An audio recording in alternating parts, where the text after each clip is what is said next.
Kindly take your seats. Thank you for your courtesy. Uh, Troop Commander, give the order of tikas pahinga.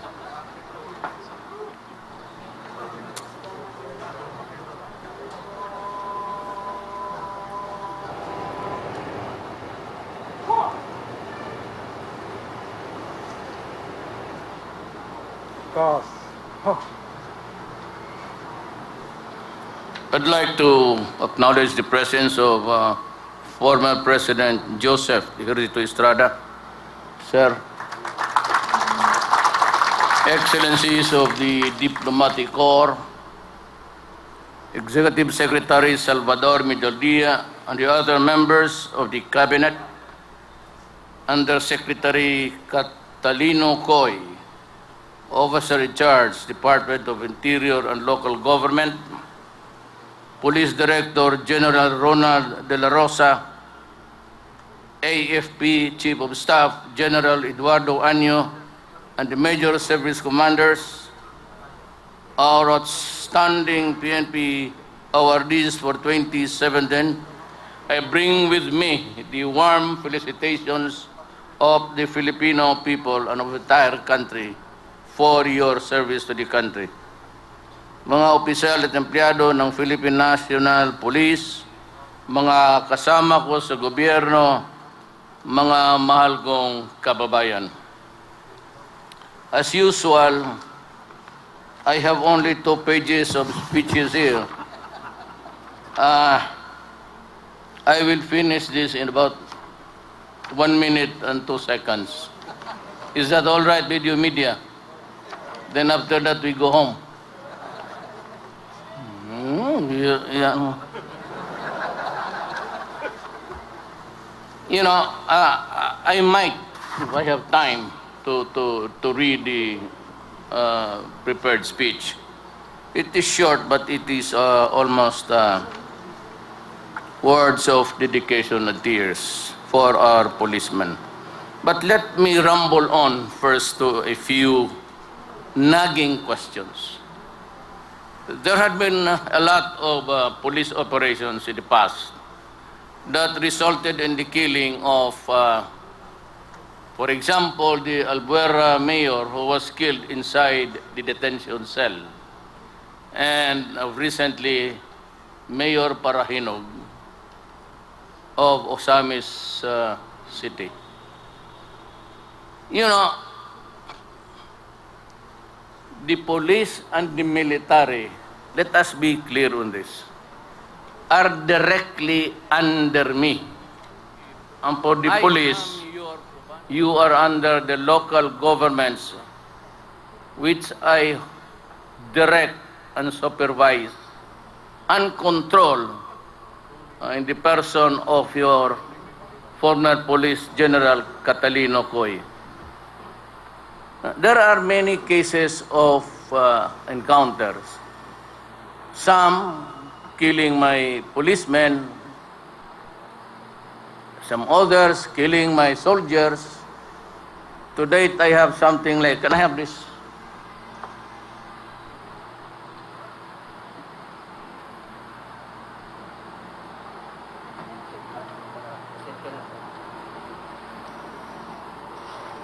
You know, policemen killed in police operations, drug-related. I have lost 83 lives of policemen. The AFP, including the raids in Mindanao, where they are met with M16s and bazookas, I have lost 289 assisting the police in the war against drugs. And time and again, I've been warning this country about the pitfalls of being a narco-politics country. Albuera, who was controlling the drug syndicates on the western side of, eastern side of Visayas. Ito namang Osamis nito, he was controlling drugs. In one instance, there was about one team of police operating against the drug people. And he never really bothered to ask who they were, and they were mowed down. About 5 policemen in the team ang nabuhay ang team leader. It's a policeman under the hold and sway of the narco politicians, the mayors, the governors, the barangay captains against government. In the subsequent investigations, particularly the Albuera mayor, who was killed inside the cell, and while being served with a warrant by the police, prominent of whom was the supposed leader, Colonel Marcos, Major. And it was an operation, gun ori, and the police killed the mayor there. When the report came to me, I asked, and I've been asking you to tell me the truth. Whatever your problem may be in connection with your work, tell me the truth. Do not lie to me so that I can help you with the truth. When the news broke out, I asked the people there on the ground, and I said, what really happened? And said that he had a gun, and that he was gunned down by the police while being served the warrant. And others said that he was robbed, it was a case of a rob out, and he was killed extrajudicially. You know, as the chief of all the police, because the Constitution says the President shall be Commander-in-Chief of all armed forces in the country. So I asked the police side, and they stuck to their story that it was really a case of a gunfire. And I had no reason to believe that the policemen were lying. Albuera mayor killed more than 7 policemen during his time who resisted these illegal criminal syndicates. And nothing happened. In this country before, even if you are a colonel, police, army, and if you're up against politicians, powerful, who have been there for decades, controlling the votes, or no voting is allowed on that day in an election. They were so powerful then because they had the connections upstairs. And all they have to do is call the governor and some, but not all, congressmen, and they would simply pick them on and call Malacanang and say, Mr. President, stop this because he is our valuable leader in politics. So I thank God that I was elected president. There was no congressman except about my hometown, actually, Davao, and no, I had 2. Another one, a lady from Mindanao also, a governor, but since she's a lady, we will not name her. Basta tumulong lang siya sa akin. So there are about 2 governors of so many, how many? We have about 120 governors. And I had no single congressman, no city or municipal mayor supporting me. I won by 16 million, 6 of which was really my margin against my next opponent. So I would say that I am a president who is freed of the vagaries of politics. Until now, I can tell you, I can bag Malacanang every day if you want.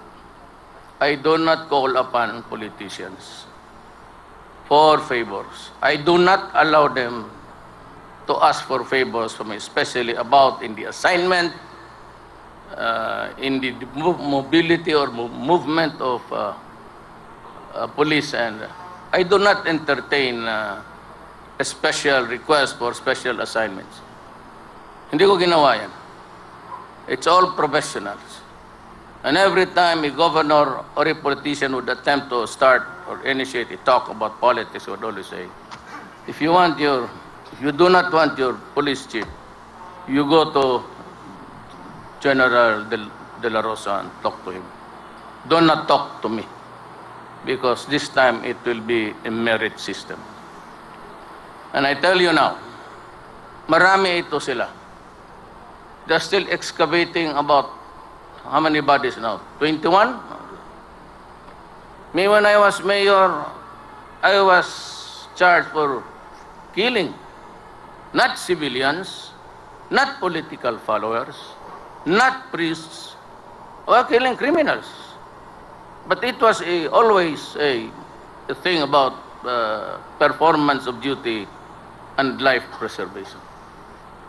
And never allowed, and you can ask anybody here, if I allowed a policeman to kill a human being kneeling down or their hands astride in surrender. But I've always told you that if you have to shoot them dead. And this is what is the human rights idiots are trying to complain. You know, when I say I shoot them dead, I'd prefer to shoot them in the heart or in the head as at the end of the problem. Because if you just arrest them with the money, billions of it, they can always go out, hire the best lawyers. And that is why all these years, the country has always been on the edge when confronted with the cousins of senators and the mayors. So this is what I really did. I called all the mayors. I did not inform you about it. I called all the mayors. No military man, no police was there. All of them just plain mayors, municipal and city. And I told them, do not play with me or suffer the consequences. And General Luot, your general before, was also there. And I pointed out to him, there's one idiot general here who's been at it. I said, you better shape up because you'll suffer the consequences. I'm sure Parahino was there and everybody. So wala tayong sisihan. There's really no remorse for you and for me. Fair warning, I told you. Do not, right when I was mayor for 22 years in Davao. How many? That's an idiotic number, 7,000. How would you kill 7,000? If you place the number at around 400 to 600, yes, during my time as mayor of Davao City, for 22 years, that many, because I was fighting drugs and criminality. And I told them, do not destroy my city because I will kill you. And do not destroy the youth of the land, our only asset, because you are poor, the tomorrow of the Philippines. The other assets, we do not have money. We're always short of money. But with an enlightened, educated society, maybe in the fullness of God's time, we will have a better Philippines. So at this time, it is our sacred duty to protect them. And I told everybody, do not mess up with the... For after all, we are all poor. Because if you are rich there, media, and the troops, lahat dito, and the spectators, if we are rich or we were rich, we would not be standing there under the heat of the sun. And I would not have to bother myself about governance, what happens to this country. But we took this course in life because this is what we believe we can do more. I repeated that warning when I was president. Do not destroy my country because I will kill you. Do not destroy the youth of the land because still I will kill you. Now find me a law, local, international, be it in Somalia or Yemen, that says it is illegal to say those words, I will kill you if you destroy my country and the youth of my land. We are poor. All of we're not even average earners. So, if you go, who will buy you the medicines? Who will pay for your hospitalization? Who will buy the oxygens and pay the funeral parlors when we're all old? The cycle of life in the Philippines is always like that. We take care of our young, and they will take care of us when we're old. It's the way of life of Filipinos. Our parents stays with us until kingdom come.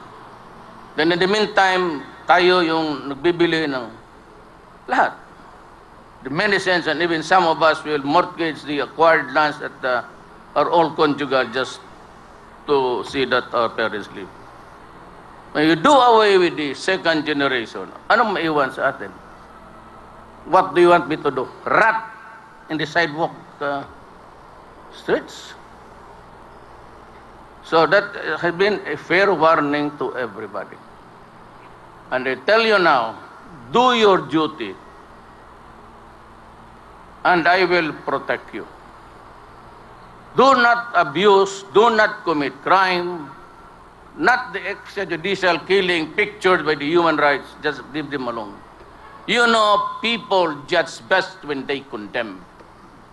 That issue, you know, all of you were policemen, at one upon a time you were assigned in Mindanao. Started as a political issue, picked up nationally by the opposition. Then those idiots there in Europe and in America, pretending to be the moral guardians of this planet called Earth, invented all of these things. Kayo, you were once upon, your chief was once upon a time General Coy also was once upon a time, he passed by my place as chief of police. Well, there are many of them. Si Apolinario. You can ask them frankly, did I ever order them to kill a person on bended knees? Just give me one contradictory word and I will step down as president. But you know, the one thing that I really hated, and that's why I give them a bad mouth, because we are so naive and stupid that they come here and visited the Secretary of Justice, who was all along running the show of shabu and illegal drugs inside the prison. And that is what is happening in Mexico and in China. And they are now back with vengeance in us. It's all directed, the mafia does it inside the jail. Yan ang problema dito. And we are helpless. We cannot kill them because they are already inside. We cannot imprison them because they are already in prison. But I would tell everybody, no matter what it takes, there are always consequences. If there is a shootout, if they offer the slightest violent resistance, if you have to shoot them, shoot him in the head. For after all, you have had training about shooting. If they want to put up a violent fight, thereby placing yourself, the lawmen, in jeopardy, go for it. That is my order. you feel that your life is in danger, go ahead. Do not come empty-handed. You know, in the case of the policemen who are not charged, Marcos, the Secretary of Justice is here, Vit Aguirre. Not only that he's a Chief Justice, the Justice Secretary, rather. At I about the justices who are my classmates. We are all classmates. There are about three of them in government. Two are justices of the Supreme Court. One is our. In a cabinet meeting, I told them, you go for the truth there. I have the theory of the police. Go and find out what's the truth. And he said, from the witnesses we gathered from outside, not from the policemen. He said, it all points to murder. And I said, go ahead. Go ahead, file the case. Hindi ako nakikiusap. Yan, tanongin niyo.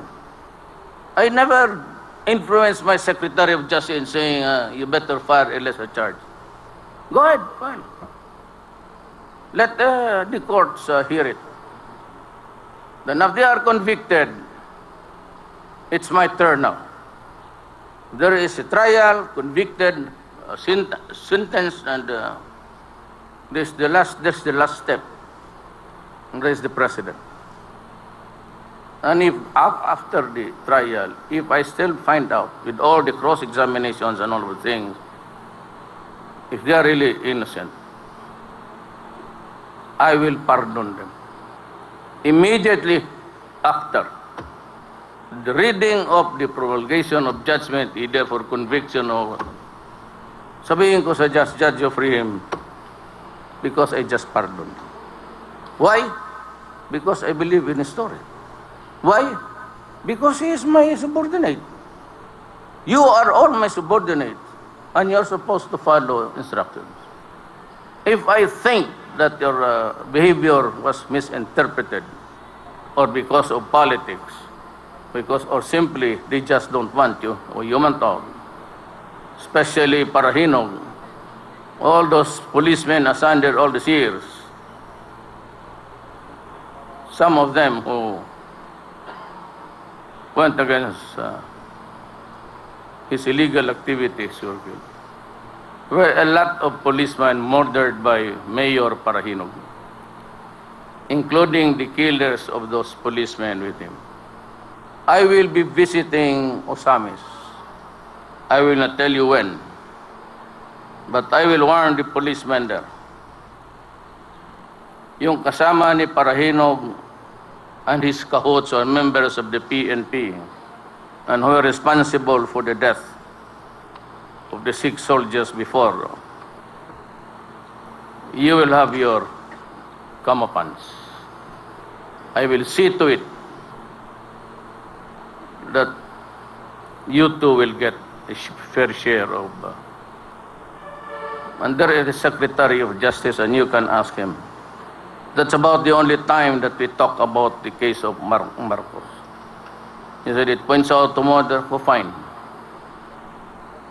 Because right in front of me was the chief of all the police. In a cabinet meeting, General Bato is always there. Because when I need some information, I always require them to be present during cabinet meetings. We will do it legally. Convict kayo? Oo, sige, convict mo. Walang problema sa akin yan. But I am giving you advance notice.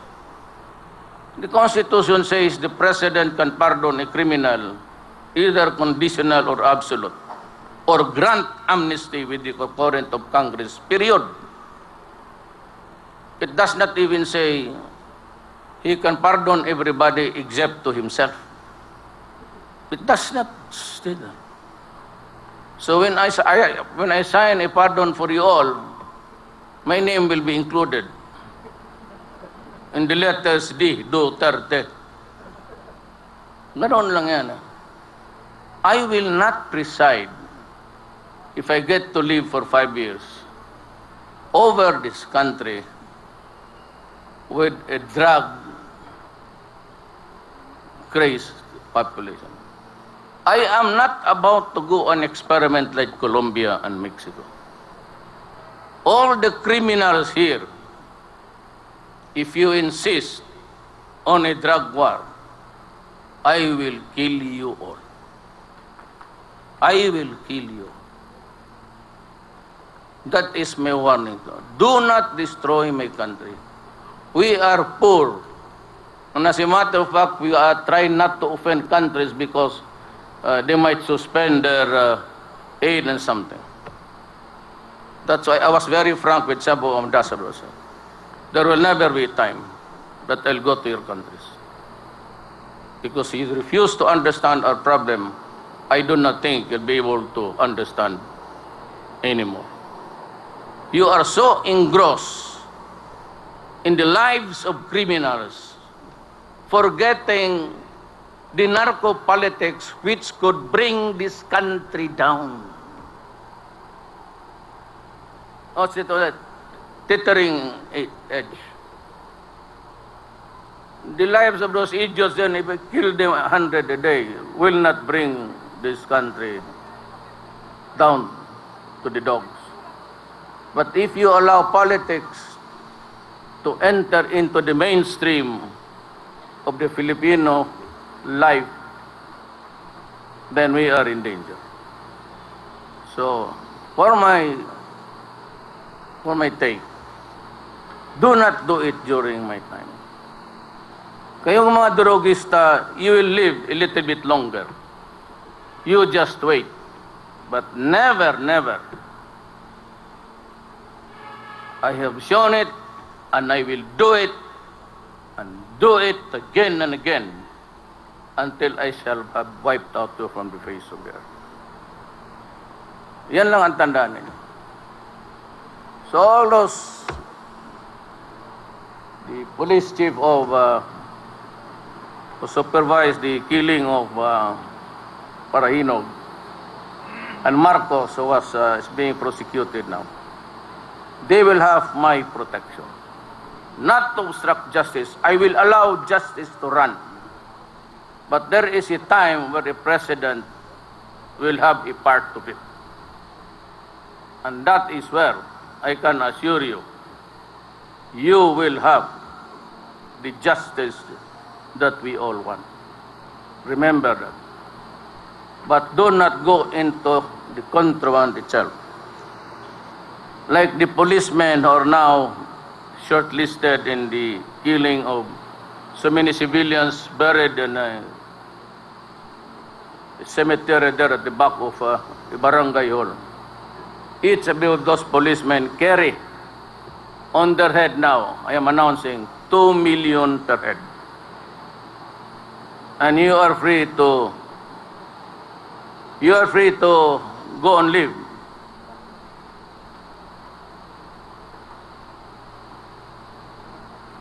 I don't know. You just I'll cut short my speech, sir, so that you'll have a chance for a crack at the 2 million, those idiots of your men there, fucking the Filipino. Yun lang ang iwan. 2 million per head. Dead or alive. Better dead, because I have to pay for the funeral parlor. That is an added expense. The other, buy rice for the people. Maraming salamat po.